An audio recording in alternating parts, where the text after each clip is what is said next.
Hello दोस्तों, welcome back to my channel. हमारा topic चल रहा है महिलाएं एवं समाज। आज इसके अंतर्गत हम महिलाओं के विरुद्ध हिंसा के कारणों को समझेंगे जो समाजशास्त्रियों ने बताया है।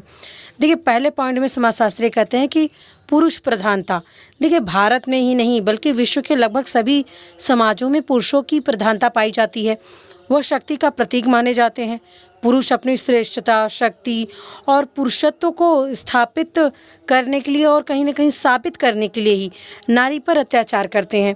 दूसरे पॉइंट में बताते हैं समाजशास्त्री, स्त्रियों की पुरुषों पर आर्थिक निर्भरता। भारत में स्त्रियों की पुरुषों पर आर्थिक निर्भरता पाई जाती है। पति ही पत्नी का भरण पोषण करता है। ऐसी स्थिति में उसे पति के अत्याचार सहने पड़ते हैं। यदि उसे पति घर से निकाल देता है तो वह बेसहारा हो जाएगी और जीवन यापन करना भी बहुत कठिन हो जाएगा उसका।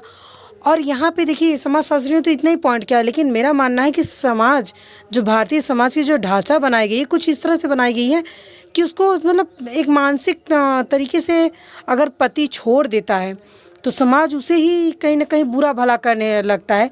तो ये भी एक कहीं ना कहीं महिलाओं के विरुद्ध हिंसा का कारण बनता है, क्योंकि जब समाज ही सहारा देगा, अरे इसे छोड़ दिया, इसके पति ने किया, तो कहीं ना कहीं इस डर से भी कुछ महिलाएं कभी विरोध नहीं करती, चाहे उनके साथ कितनी भी अत्याचार हो जाए। वहीं तीसरे पॉइंट में समाजशास्त्री बताते हैं अशिक्षा। देखिए, भारत में स्त्रियों की साक्षरता का प्रतिशत 2011 की जनगणना के अनुसार 64% थी, और वहीं पे जो पुरुषों की जो साक्षरता थी वो 80% थी। तो इससे डिफरेंस समझ में आता है कि कितनी साक्षरता का डिफरेंस है। कहीं ना कहीं भारत में जो अशिक्षा है वो सबसे ज़्यादा स्त्रियों में पाई जाती है।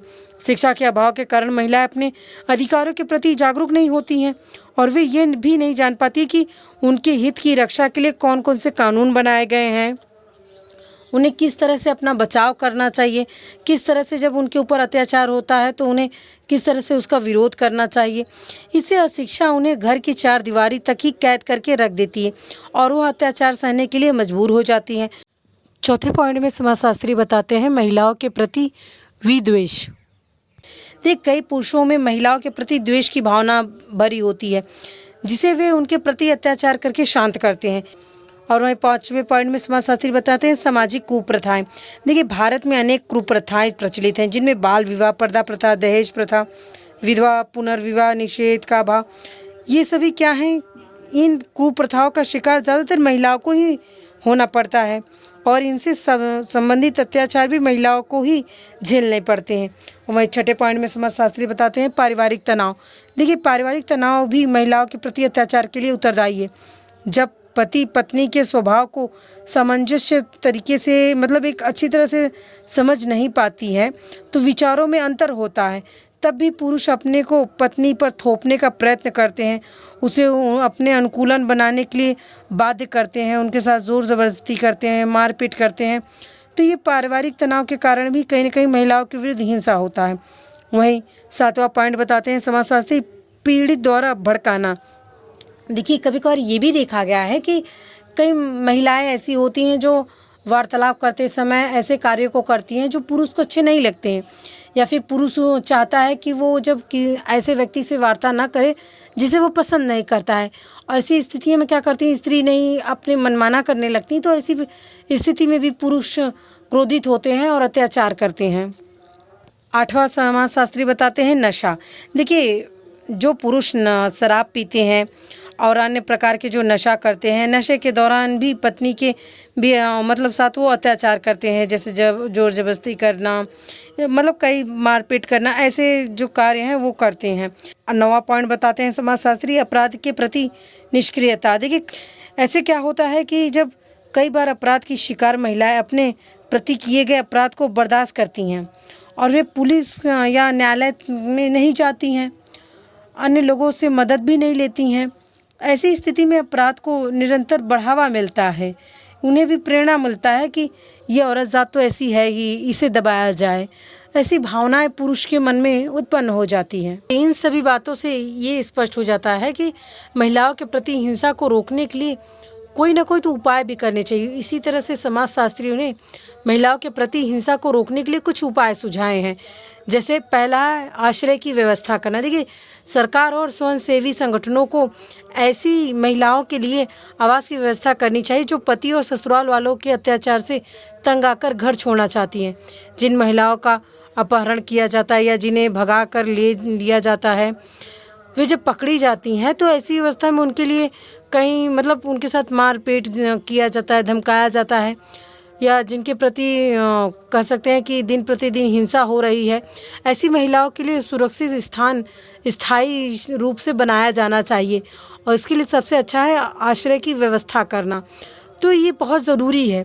इससे क्या होगा, जो औरतों के साथ उत्पीड़न वगैरह होता है तो कहीं ना कहीं एक बचाव का स्थल देखेंगी तो वहाँ जाएंगी, रहेंगी, वो अपने आप को कहीं ना कहीं सेफ समझेंगी।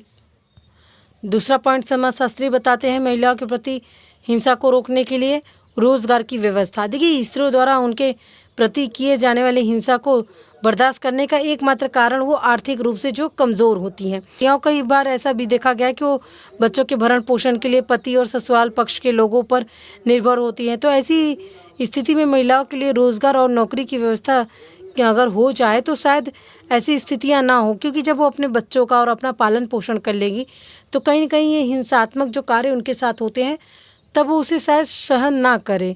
भारत में वर्ग व्यवस्था एक तरह से पनपने लगी है। अगर हम सबसे बड़े वर्ग व्यवस्था को देखें, जहाँ पे आर्थिक स्थिति जिन वर्गों की अच्छी होती है वहाँ की महिलाएं किसी प्रकार का उत्पीड़न नहीं सहती हैं। लेकिन सबसे ज़्यादा उत्पीड़न अगर कोई सहता है तो निम्न इसका और मध्यम वर्ग की स्त्रियां सहती हैं। क्योंकि वो कहीं ना कहीं आर्थिक स्थिति उनकी बहुत कमज़ोर होती है। यही इसी कारण ही वो कहीं ना कहीं हिंसात्मक जो प्रतिक्रिया उनके साथ की जाती है वो सहनते रहती हैं। इसलिए सबसे ज़्यादा ज़रूरी रोजगार की व्यवस्था करना है। वहीं तीसरे पॉइंट में समाजशास्त्री बताते हैं शिक्षा की सुविधा प्रदान की जाए। अशिक्षित हैं, उन्हें ज्ञान नहीं है कि उनके साथ ऐसा हो रहा है तो इसके लिए कानून बनाए गए हैं, या फिर अगर वो शिक्षित होगी तो वो कहीं ना कहीं आर्थिक स्थिति भी वो अपनी मजबूत कर सकती है, वो अपना पालन पोषण कर सकती है, भरण पोषण कर सकती है। तब शायद वो कहीं ना कहीं जो उनके साथ हिंसात्मक कार्य हो रहे हैं तो वो सहन ना करे। तो इसलिए स्त्रियों को शिक्षित करना भी बहुत ज़रूरी है।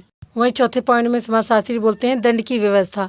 देखिए, दंड की व्यवस्था से अर्थ है कि जो व्यक्ति महिलाओं के प्रति हिंसा करते हैं या उन्हें मतलब हानि पहुंचाते हैं या उनका हर समय मजाक उड़ाते हैं किसी प्रकार से, मतलब उन हर समय उनको कोई ना कोई टिप्पणी उन पे करते हैं, तो ऐसे लोगों के लिए या फिर जो हिंसात्मक रुख अपनाते हैं इनके लिए कोई दंड होने चाहिए।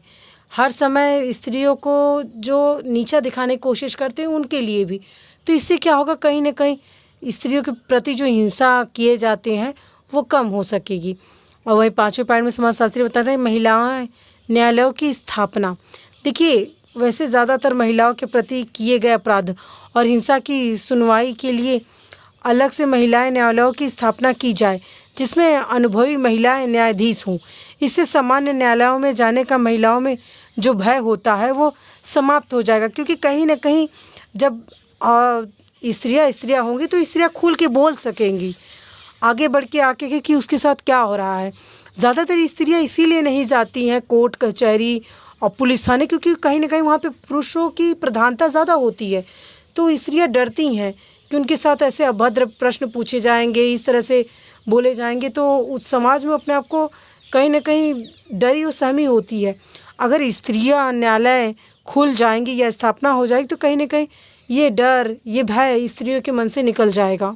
इसी तरह से कई पॉइंट समाजशास्त्रियों ने बताया, जैसे कानूनी सहायता और परामर्श स्त्रियों को देना, कोई एक संगठन बना के महिलाओं के द्वारा कार्य करना, उन्हें संगठित करना, उनके बचाव के लिए आगे बढ़ना, महिलाओं को यानी संगठित होकर कार्य करना और वैचारिक परिवर्तन करना। मतलब जो विचार हैं हिंसात्मक जो रुख अपनाते हैं लोग, पत्नी करके बहन है या माँ है, मतलब वो उसको किसी भी रूप से प्रताड़ित कर सकते हैं, बोल सकते हैं कुछ भी।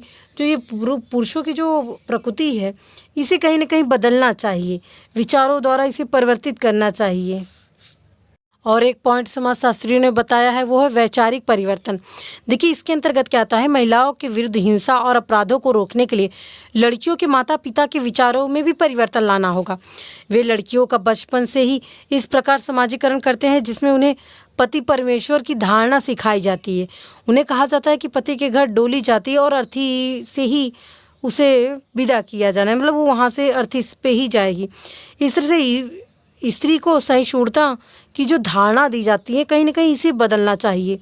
ऐसे संस्कारों के कारण ही स्त्री सब कुछ बर्दाश्त करती रहती है और हमें जो केस देखने को मिलते हैं, जो अत्याचार देखने को मिलते हैं, कहीं ना कहीं इन धारणाओं के कारण ही होता है स्त्रियों के साथ।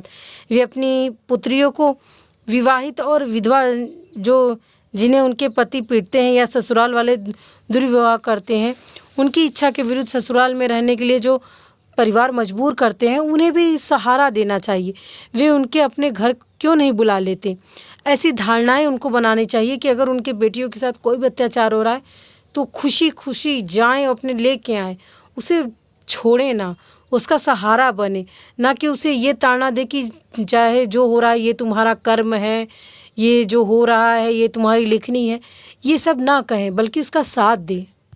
तो आज के लिए बस इतना ही। आई होप आपको ये वीडियो अच्छा लगा होगा और प्लीज़ मुझे सपोर्ट करने के लिए मेरे चैनल को सब्सक्राइब करना ना भूलें। धन्यवाद।